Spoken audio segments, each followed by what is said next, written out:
বিবি আমিনার কোল থেকে শিশু মুহাম্মদ সাল্লাল্লাহু আলাইহি ওয়াসাল্লামকে নিয়ে সুন্দরভাবে গোসল করিয়ে দিলেন। অতঃপর দ্বিতীয় ব্যক্তি তার হাতে থাকা জান্নাতি আংটি দ্বারা শিশু মুহাম্মদ সাল্লাল্লাহু আলাইহি ওয়াসাল্লামের দুই কাঁধের মাঝে মোহরে নবুয়ত দ্বারা সিল দিয়ে দিলেন এবং তৃতীয় ব্যক্তি শিশু মুহাম্মদ সাল্লাল্লাহু আলাইহি ওয়াসাল্লামকে উক্ত রেশমি কাপড় দ্বারা পেঁচিয়ে দিলেন এবং পুনরায় তাকে বিবি আমিনার কোলে অর্পণ করলেন। তারা শিশু মুহাম্মদ সাল্লাল্লাহু আলাইহি ওয়াসাল্লামকে বিবি আমিনার কোলে অর্পণ করার পর তাদের মধ্য থেকে একজন শিশু মুহাম্মদ সাল্লাল্লাহু আলাইহি ওয়াসাল্লামের কানের কাছে গিয়ে আস্তে আস্তে বলতে লাগলেন, হে আল্লাহর হাবিব সাল্লাল্লাহু আলাইহি ওয়াসাল্লাম, আপনি আল্লাহ তাআলার শ্রেষ্ঠ ও সর্বশেষ নবী। যে আপনার উপর ঈমান আনবে সে দুনিয়া ও আখিরাতে উভয় জাহানে কল্যাণ ও মুক্তি লাভ করবে। পক্ষান্তরে যে আপনার বিরোধিতা করবে সে চিরস্থায়ী জাহান্নামী হয়ে যাবে। এই কথাগুলো বলার পর উক্ত যুবকগণ বিবি আমিনার ঘর থেকে বিদায় গ্রহণ করলেন। এদিকে হযরত মুহাম্মদ সাল্লাল্লাহু আলাইহি ওয়াসাল্লামের দাদা আব্দুল মুত্তালিব তার ঘরের মধ্যেই বসা ছিলেন। হঠাৎ তিনি একটি উঁচু আওয়াজ শুনতে পেলেন।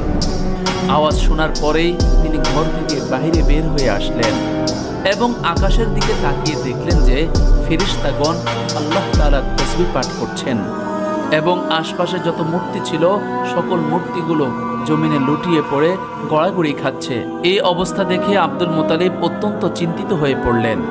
ঠিক এমন সময় সে আকাশ থেকে একটি গায়েবী আওয়াজ শুনতে পেলেন।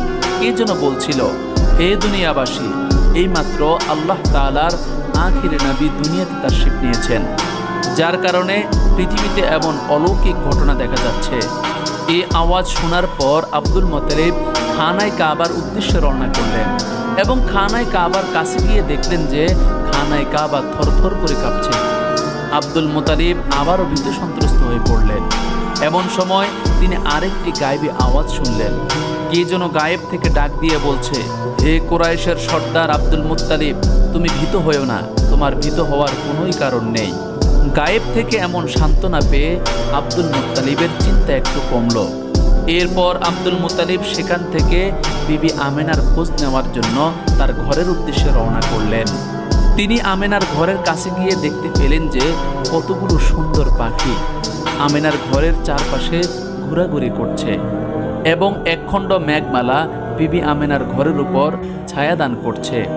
আর বিবি আমিনার ঘর থেকে মেশক আম্বরের ঘ্রাণ বের হয়ে চতুর্দিক মোহিত করে তুলছে। এই অবস্থাগুলো দেখে আব্দুল মুত্তালিব অত্যন্ত আশ্চর্যিত হয়ে পড়লেন এবং তিনি বিবি আমিনার দরজার কাছে গিয়ে উপস্থিত হলেন এবং